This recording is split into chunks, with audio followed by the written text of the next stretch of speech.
그때에 요한의 제자들이 예수께 나와 우리와 바리새인들은 금식하는데 어찌하여 당신의 제자들은 금식하지 아니하나이까?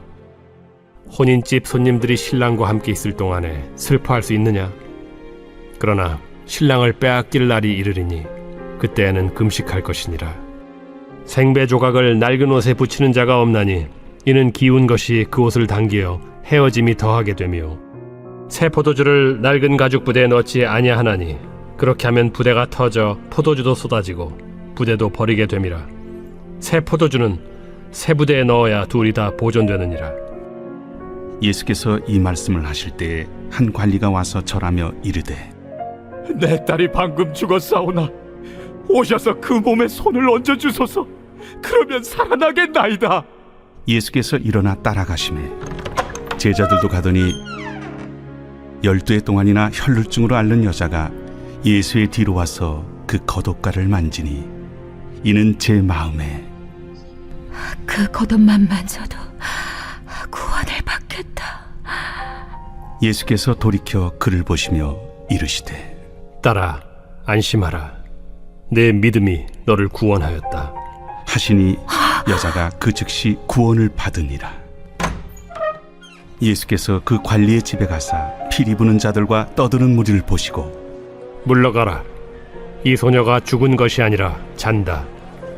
하시니 그들이 비웃더라. 무리를 내보낸 후에 예수께서 들어가사 소녀의 손을 잡으심에 일어나는지라. 그 소문이 그 온 땅에 퍼지더라. 할렐루야.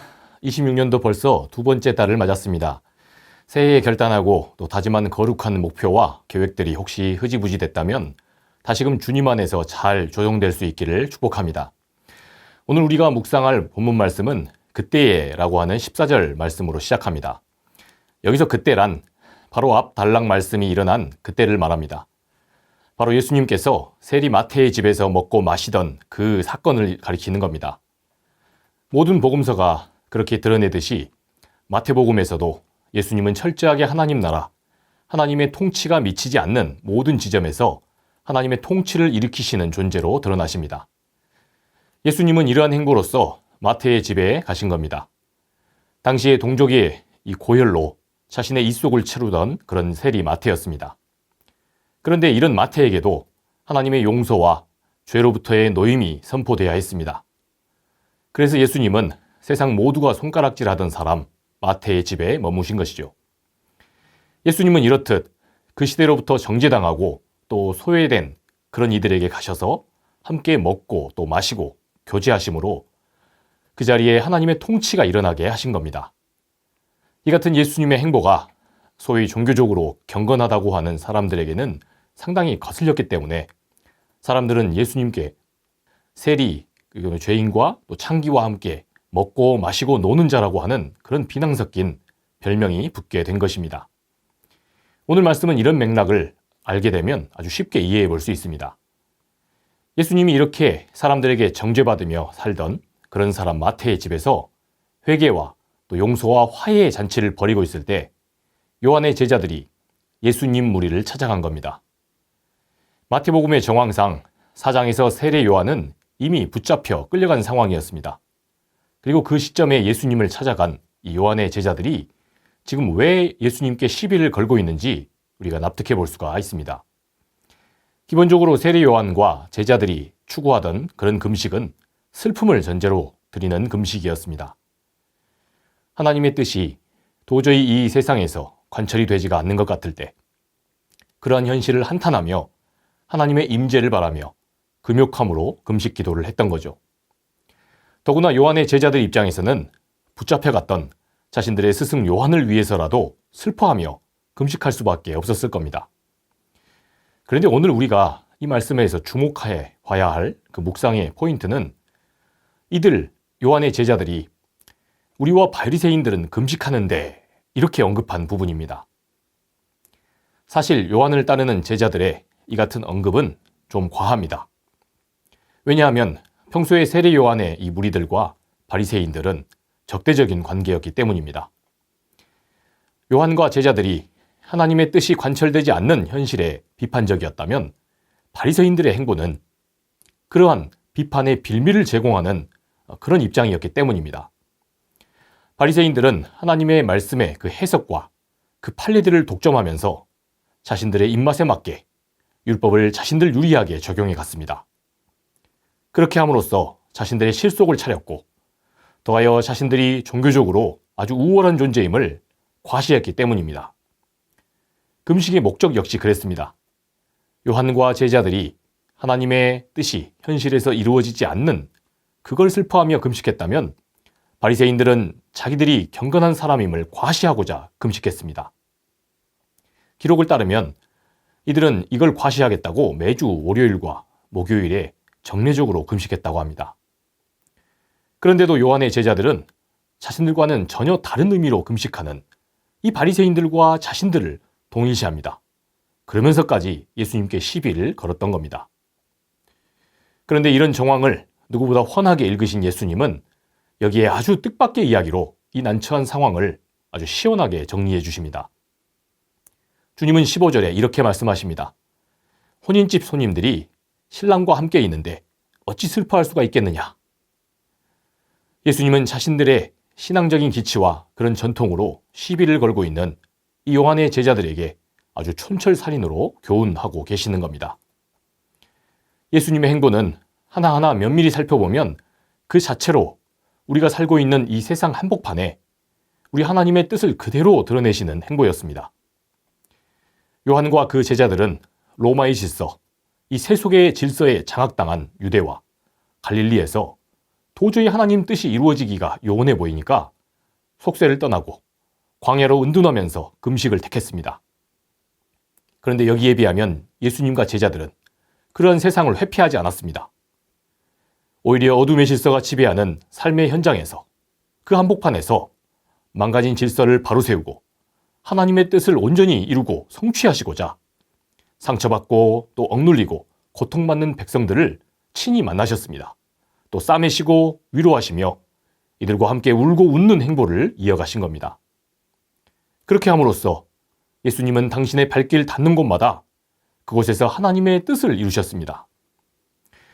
예수님 시대 연구가였던 리차드 호슬리는 이런 예수님의 행보를 이렇게 평가했습니다. 예수님은 가시는 곳곳마다 사람들 속에 상처나고 또 찢기고 상한 마음 중에 그렇게 품은 절망을 하나님 나라의 소망으로 바꿔주신 분이었다는 겁니다. 저는 이 말보다 예수님의 행보를 더 잘 설명해주는 수식이 없다고 생각합니다. 더욱이 바리새인들은 어땠습니까? 바리새인들은 예수님이 긍휼히 여기시며 찾아가 만나주셨던 수많은 병자, 창기, 세리들을 따라다니면서 정죄했던 사람들이었습니다. 그러면서도 자기들은 너무나 고결하고 또 훌륭한 신앙인인 척 그렇게 흉내내느라 이 금식마저도 그것을 과시하려는 목적으로 이용하던 사람들이었습니다. 병자와 창기와 세리들 입장에서 보면 병이 들고 괄시받는 것도 서럽습니다. 그런데 그런 자기들을 따라다니며 정죄하던 이 바리새인들 때문에 항상 기가 죽어서 살았습니다. 그런데 예수님을 만나본 병자며 창기며 세리들은 모두가 치유를 받고 정죄에서 자유케 됐으며 자신을 사랑으로 믿고 신뢰해 주신 그 주님 안에서 회복을 맛보았습니다.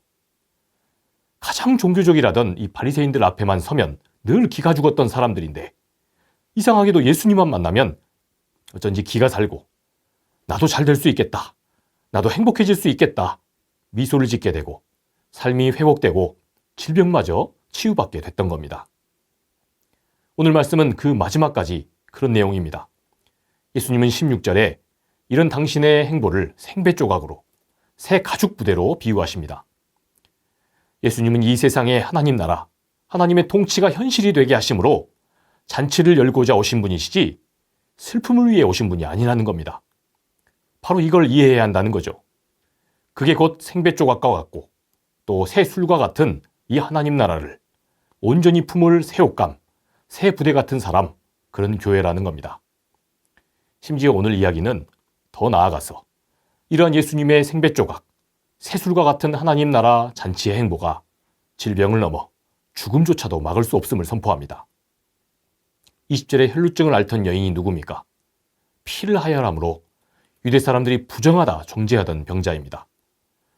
23절에 다시 살아난 관리의 딸은 아예 죽어버린 사람이었습니다. 그러나 오늘 말씀은 우리에게 분명하게 알려줍니다. 이처럼 부정한 불치의 병, 심지어 죽음의 세력과 위협조차도 하나님의 통치를 일구시며 가시는 곳마다 하나님 나라 잔치를 열어가시는 우리 구주 예수님의 행보를 결코 막을 수 없다는 것을 말입니다. 사랑하는 성도 여러분, 그렇게 26절은 이렇게 끝납니다. 그 소문이 그 온 땅에 퍼지더라. 여러분, 그렇습니다.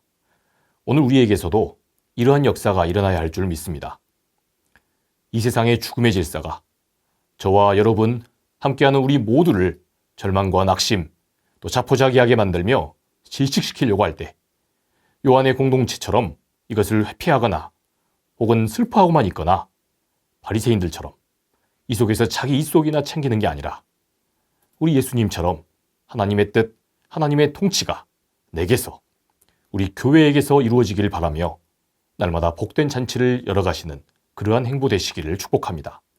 오늘 하루 주님께서 그러한 행보로 2월 한 달도 승리하게 해주실 줄 믿습니다. 기도하겠습니다. 주님, 은혜를 감사합니다. 가시는 곳곳마다 하나님 나라의 통치를 일구시며 위로하시고 싸매시고 또한 치유하시는 그 모든 과정을 우리가 지켜봅니다. 우리 역시 그런 주님을 닮아서 일상의 자리, 어려움에 처한 우리들의 이웃들에게 주님의 귀한 행보로 나아가는 오늘 하루가 되게 하여 주시옵소서. 그렇게 우리의 2월의 모든 행보도 하나님께 의탁드리오며 사랑이 많으신 우리 구주 예수 그리스도의 이름으로 기도합니다. 아멘.